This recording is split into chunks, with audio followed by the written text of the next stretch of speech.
welcome to The Explainer. Today we're jumping into a video from the Benny Johnson channel that puts forward a really huge claim that a whole series of right-wing election wins all around the globe aren't just separate events, but they're actually all part of one big, connected story. Okay, so the source really kicks things off with this massive question.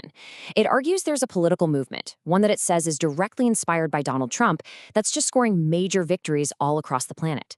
The core idea here is that this isn't some coincidence, it's a pattern. So here's how we're going to break this down, following the video's logic exactly. First, we'll look at this core Trump effect idea. Then we're going to zoom way in on a really key election in Chile, then pull back to see the rest of South America, then go worldwide, and finally, we'll check out the reactions and consequences that the video really focuses on. All right, so the central claim, the big thesis from the source, is that we are witnessing a wave of nationalist right-wing movements just dominating elections everywhere. And the video even gives this phenomenon a catchy name you can see right here, the Trump effect. And, the source is super clear on this point. It's not saying these are just random, isolated events. No, they're all framed as part of one massive trend.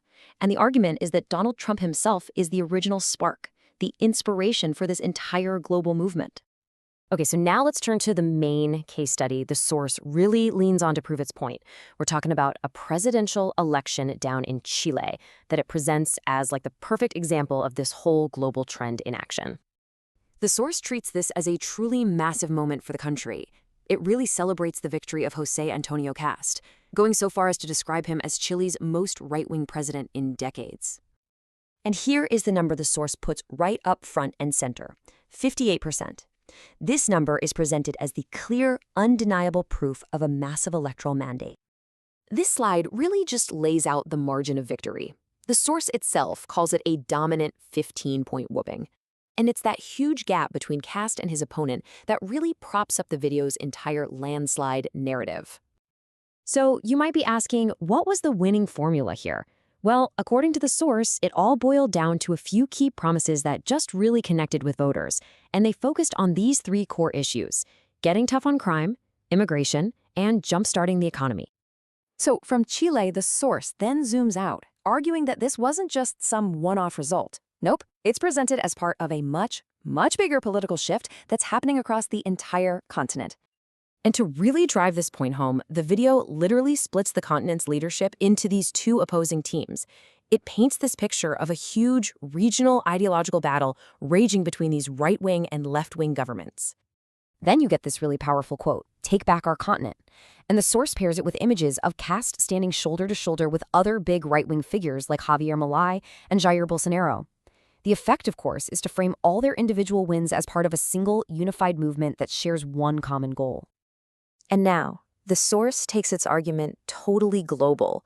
It stretches it way beyond the Americas to try and build the case for a genuine worldwide phenomenon. So, to build this case for a global trend, the video starts connecting dots from all over the map. It draws a line connecting protests in Bulgaria, elections in Poland, a specific candidate in Japan, and Javier Milei's victory in Argentina, presenting them all as different pieces of the same puzzle. And this is a really key part of the source's whole strategy. It keeps using this Trump of nickname for different international figures. I mean, it's a pretty simple way to create a direct, obvious link right back to Donald Trump, and just keep reinforcing that main idea of a single global movement. So finally, the video looks at what happened in the immediate aftermath of the Chilean election. It really zeroes in on reactions that it presents as a complete and total validation of the results. First up is the economic reaction.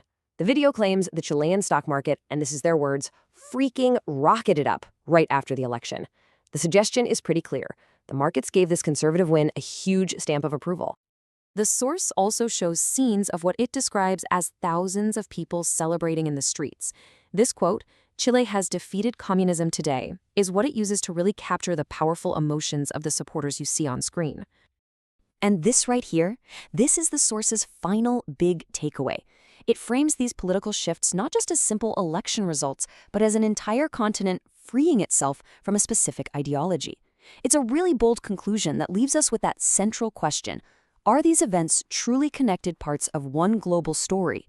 And if they are, what comes next?